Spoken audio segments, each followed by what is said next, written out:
नमस्कार दोस्तों, अगर आप 2025 में भगवान शिव के पावन धाम केदारनाथ की यात्रा करने की सोच रहे हैं तो ये गाइड आपके लिए बेहद जरूरी है।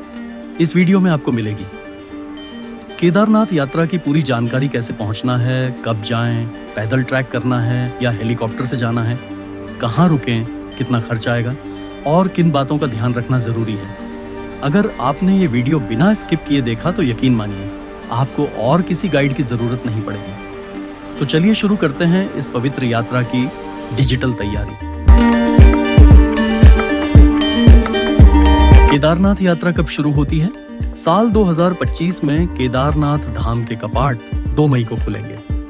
यात्रा का सबसे अच्छा समय है मई से जून और फिर सितंबर से अक्टूबर। जुलाई और अगस्त में बारिश होती है जिससे ट्रैकिंग मुश्किल हो सकती है, इसलिए उस समय जाने से बचें। अब बात करते हैं केदारनाथ कैसे पहुंचें। आपके सफर की शुरुआत होगी हरिद्वार या ऋषिकेश से। यहाँ आप ट्रेन या फ्लाइट से आसानी से पहुंच सकते हैं। नजदीकी एयरपोर्ट है देहरादून का जॉली ग्रांट एयरपोर्ट। हरिद्वार या ऋषिकेश से आपको टैक्सी या बस से सोनप्रयाग जाना होगा। यह दूरी करीब 250 किलोमीटर की है और इसमें लगभग 9 से 10 घंटे लगते हैं। सोनप्रयाग से आपको एक छोटी शटल टैक्सी लेनी होगी जो आपको गौरीकुंड ले जाएगी। यहीं से केदारनाथ की पैदल यात्रा शुरू होती है।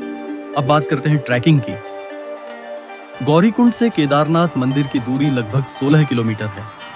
इस ट्रैक को तय करने में सामान्यतः 6 से 10 घंटे का समय लग सकता है, जो आपके स्वास्थ्य, मौसम और ब्रेक्स पर निर्भर करता है। अगर आप ट्रैकिंग नहीं करना चाहते तो घोड़े, खच्चर और पालकी की सुविधाएं भी उपलब्ध हैं। घोड़े का किराया लगभग 3000 से 3500 रुपए तक हो सकता है।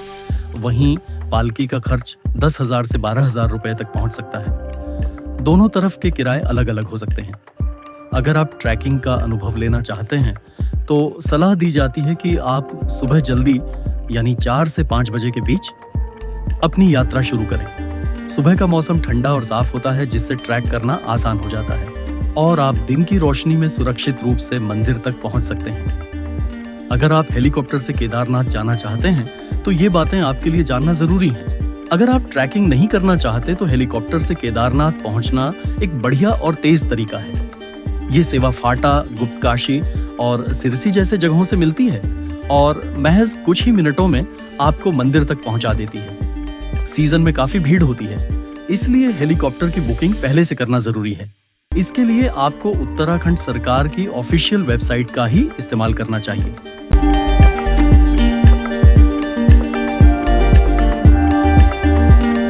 अब जानते हैं कहां रुकें। रुकने के लिए आपके पास कई अच्छे विकल्प मौजूद हैं। आप पहले दिन सोनप्रयाग, गुप्तकाशी या गौरीकुंड में रुक सकते हैं और अगले दिन सुबह जल्दी केदारनाथ यात्रा शुरू कर सकते हैं। केदारनाथ पहुंचने के बाद वहीं रुकने की भी सुविधा है। सरकारी GMVN गेस्ट हाउस यहाँ का सबसे सुरक्षित और भरोसेमंद विकल्प माने जाते हैं, जिनकी बुकिंग आप उनकी आधिकारिक वेबसाइट से कर सकते हैं। इसके अलावा प्राइवेट होटल, धर्मशालाएं और टेंट स्टे भी उपलब्ध हैं, यानी हर बजट के हिसाब से रहने की पूरी व्यवस्था है। कमरे 300 रुपए से शुरू होकर लगभग 4000 रुपए तक मिल जाते हैं। ये आपकी पसंद और सुविधा पर निर्भर करता है। अब बात करते हैं केदारनाथ मंदिर दर्शन की। जब आप केदारनाथ पहुंच जाते हैं तो सबसे पहले अपने रूम में थोड़ा आराम करें और फ्रेश हो जाएं। इसके बाद आप तैयार होकर बाबा केदारनाथ के दर्शन के लिए मंदिर की ओर निकल सकते हैं। यहाँ रोज सुबह और शाम आरती होती है, लेकिन शाम की आरती का माहौल कुछ अलग ही होता है। घंटी, मंत्र, दीपों की रोशनी और बर्फ से ढकी पहाड़ियों के बीच वो अनुभव अलौकिक लगता है। इसलिए कोशिश करें कि शाम की आरती जरूर अटेंड करें। मंदिर परिसर में आपको भीड़ मिल सकती है, लेकिन सब कुछ व्यवस्थित तरीके से होता है। दर्शन के बाद आप चाहें तो आसपास के नज़ारों का आनंद ले सकते हैं या अपने टेंट रूम में विश्राम कर सकते हैं। अगले दिन सुबह आप भैरवनाथ मंदिर भी जरूर जाएं, जो केदारनाथ मंदिर से थोड़ा ऊपर की ओर स्थित है। ऐसा माना जाता है कि बाबा भैरवनाथ केदारनाथ मंदिर की रक्षा करते हैं जब मंदिर बंद रहता है। भैरवनाथ के दर्शन के बाद आप अपनी वापसी यात्रा शुरू कर सकते हैं, चाहें तो ट्रैकिंग से या फिर घोड़े, पालकी या हेलीकॉप्टर से। अब बात करते हैं खर्चों की, यानी केदारनाथ यात्रा बजट की। अगर आप सुबह सुबह हरिद्वार पहुंचते हैं और वहीं से सीधा सोनप्रयाग के लिए बस या शेयर टैक्सी लेते हैं तो एक व्यक्ति का किराया करीब 700 से 1000 रुपए तक आ सकता है। सोनप्रयाग में ठहरने के लिए एक सामान्य रूम का खर्च लगभग 1000 रुपए और खाने पीने का खर्च लगभग 500 रुपए मान सकते हैं। यानी पहले दिन का कुल खर्च होगा करीब 2300 से 2500 रुपए तक। अब बात करें दूसरे दिन की। अगर आप ट्रैक करके केदारनाथ जाते हैं तो रहने का खर्च 1000 रुपए और खाना पीना 500 रुपए तक हो सकता है। यानी दूसरे दिन का खर्च भी लगभग 1500 रुपए। तीसरे दिन आप वापस हरिद्वार लौटते हैं। बस या टैक्सी का किराया और खाने का खर्च मिलाकर मान लीजिए करीब 1500 रुपए। तो 3 दिन की इस यात्रा का कुल खर्च, जिसमें रहना, खाना, ट्रांसपोर्ट सब शामिल है, करीब 6500 से 7000 रुपए प्रति व्यक्ति पड़ सकता है। अगर आप ट्रैकिंग की बजाय घोड़ा, पालकी या हेलीकॉप्टर का उपयोग करते हैं तो उसका खर्च इस बजट से अलग और अतिरिक्त होगा।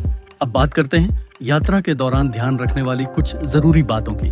केदारनाथ की ऊंचाई पर ऑक्सीजन कम हो सकती है, इसीलिए फिटनेस का खास ख्याल रखें। सर्दी से बचने के लिए गर्म कपड़े, रेनकोट और अच्छे ट्रैकिंग शूज जरूर साथ रखें। फोन नेटवर्क की बात करें तो BSNL सबसे बेहतर काम करता है। और हाँ, अगर आप बुजुर्ग हैं या किसी बीमारी से जूझ रहे हैं तो यात्रा से पहले डॉक्टर से सलाह जरूर लें। तो दोस्तों, ये थी केदारनाथ यात्रा 2025 की पूरी जानकारी। अगर आपको ये गाइड पसंद आई हो तो वीडियो को लाइक करें, शेयर करें और चैनल को सब्सक्राइब जरूर करें। आपका कोई सवाल हो तो नीचे कमेंट में जरूर पूछें। जय बाबा केदारनाथ। हर हर महादेव।